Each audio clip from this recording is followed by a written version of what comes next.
मित्रांनो शुभ good morning. तुम्ही बघू शकता आता हे लक्ष्मीचं मकर.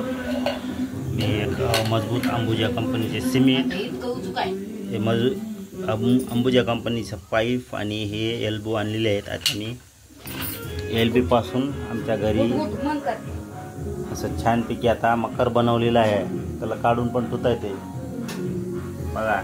आता हे तयार झालेलं आहे, अर्ध तयार झालेलं आहे. आता वरचं लावायचं तेवढं राहिलं. आता मी हे राहिलेल्या छड्या लावणार आहे. तुम्ही बघा. तर मित्रांनो, आज मी मकर बनवताना तुम्हाला थोडंच दाखवलेलं आहे व्हिडिओमध्ये, जास्त काही दाखवू शकलो नाही का तर हे मकर पण बनवणार मी एकटाच होतो आणि व्हिडिओ बनवायच नव्हता म्हणून थोडं गडबड ते अंबुजा पाईपाची एक इंची अंबुजी पाईप आणि टी टाईप जे छोटे छोटे आणलेले होते तेव्हा ते कोणत्यात बघू शकता. अशा प्रकारे मी आज छान मकर बनवलेला आहे.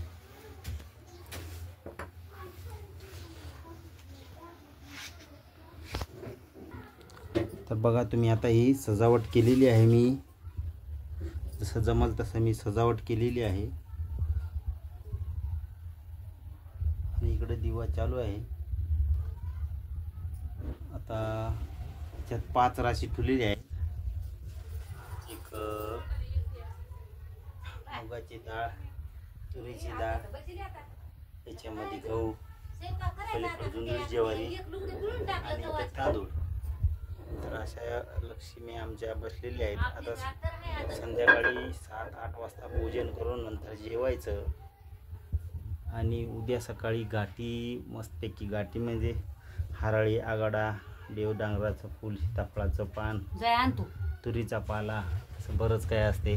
आणि ते उद्या सकाळी 9 वाजता गाठी, रात्री पूजन केलेल्या कुंकवाच्या पाण्यामध्ये ते दोरा भिजवून सकाळी हळदीचं पाण्यामध्ये भिजवून सकाळी त्याला गाठी मारून पुन्हा लक्ष्मीच्या गळ्यामध्ये हार तयार करून घालतात. म्हणजे शेतीमधलंच सगळं, कापसाचं फूल, तुरीचा पाला, सीताफळाचा पाला, हरळी, आगाडा, मिळतील ते फुलं, असे अनेक प्रकारचे शेतामध्ये भेटणारेच वस्तूचा हार करून गळ्यामध्ये उद्या सकाळी घालतात.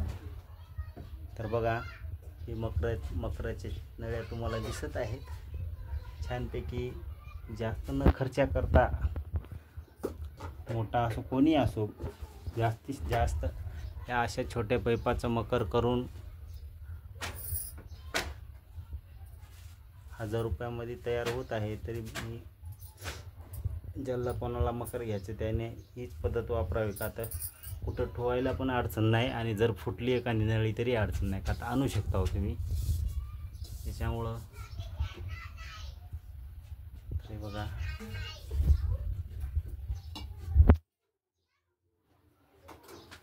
हे बघा आमच्या घरची ज्येष्ठ गौरीचं मी मकर तयार करून नंतर अशी खूप छान प्रकारे मला जमल तशी मी सजावट केलेली आहे. बघू शकता तुम्ही, आमचं मकर म्हणजे त्या 1 इंची प्लास्टिकच्या पाईपाचं मकर आहे. आणि हे ज्येष्ठ गौरीच्या मूर्त्या उभा केलेल्या आहेत. आता संध्याकाळी पूजन करावं लागते. तर बघा सजावट कशी वाटली ते नीट कमेंट्समध्ये सांगा.